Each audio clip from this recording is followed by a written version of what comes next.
Welcome back to series on Catalyst University. My name is Kevin Tokoph. Make sure to like this video and subscribe to the channel for future videos and notifications. Alright, in this video we're going to cover the theory behind the integral test, which is a series test, one that most people don't like, they hate it. And then we're going to do one example, and then in the next video we're going to come back and do some more examples. Alright? So before we actually get into examples for the integral test, we need to understand a few things that will make choosing this test a lot easier. Alright, let's look over here. I've got four series, alright? So if we take the argument of these series, for example, this is the series from n equals 0 to infinity of 3 to the 1 minus 2n power over n squared plus 1. So what we can imagine is taking the argument of that series, which I put over here in red, in this case, and we integrate from 0 to infinity over dx. That's basically what you do with the integral test, is you take this argument, all the n's become x's, and you just integrate from 0 to infinity dx. Alright? The problem is a lot of series that you have, and it's really these first three, if you wrote them in terms of x and tried to integrate over dx, the integral would be either impossible, using techniques that you know from Calculus 2 integration, or they would be really difficult. In which case, you don't want to break that much of a sweat, and so it would be stupid to use the integral test, okay? So let's just go over a few of these. Okay, this test right here, okay, you've got an n squared in the denominator, you've got this exponential type of function up here in the numerator, 3 to the 1 minus 2n power. You might think you could do a use substitution, but you actually can't in this case.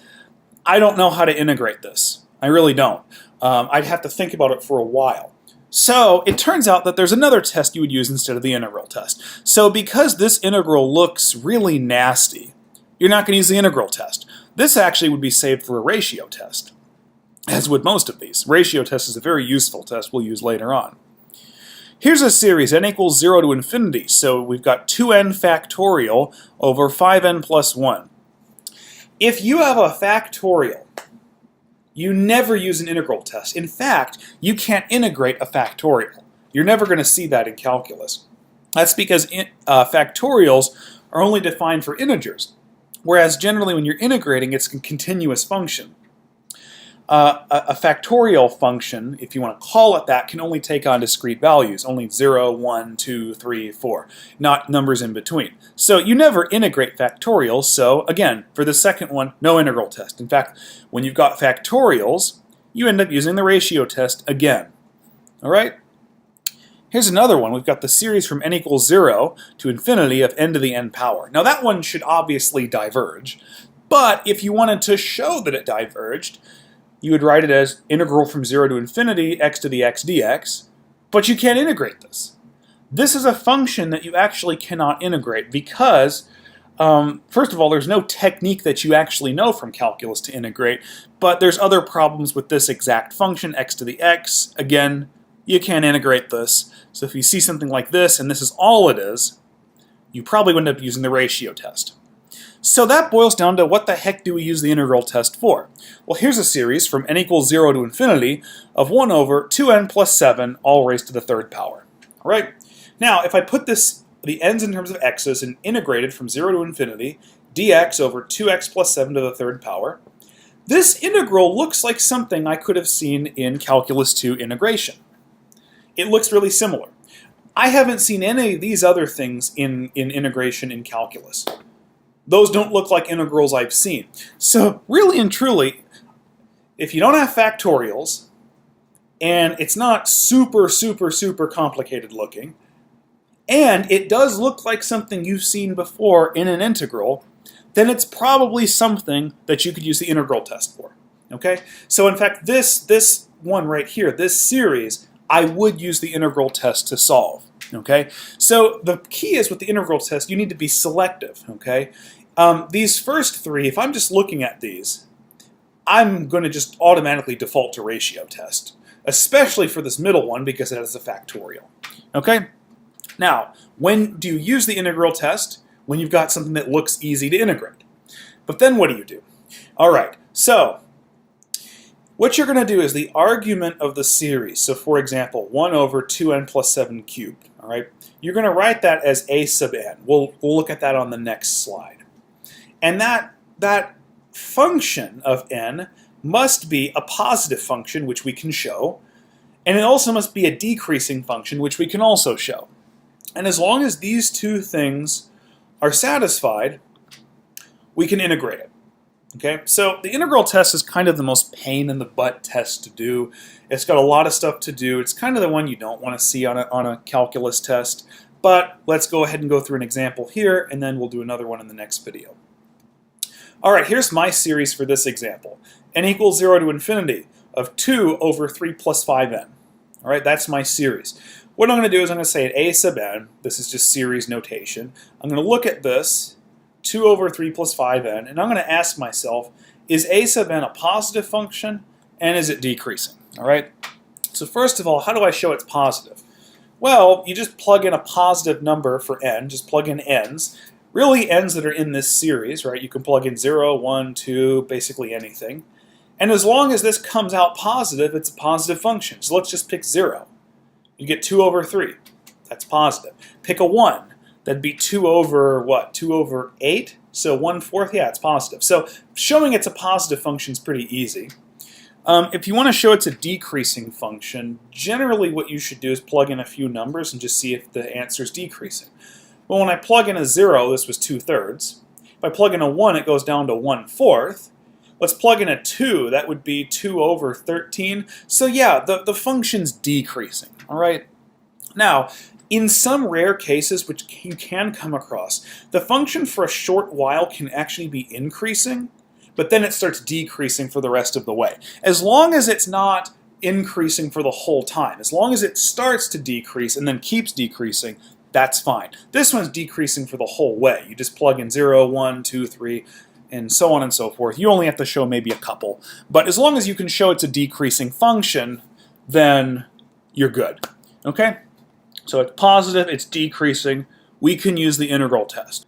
All right, so here's where all the nasty stuff comes, all the nasty integration. Not only do we have to use limits, we've got improper integrals.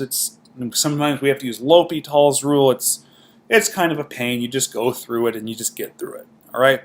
So integral test. What I'm going to do is change all of the n's, which is 1, to x's, and I'm going to integrate from 0 to infinity.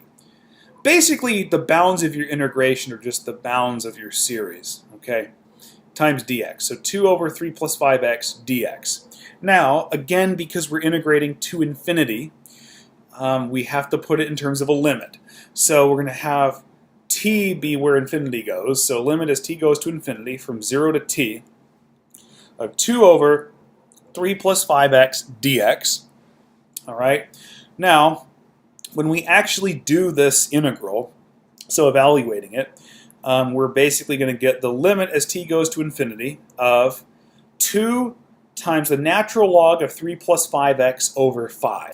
Now, I'm not going to go in the hardcore integration techniques, but there are two ways to think about this.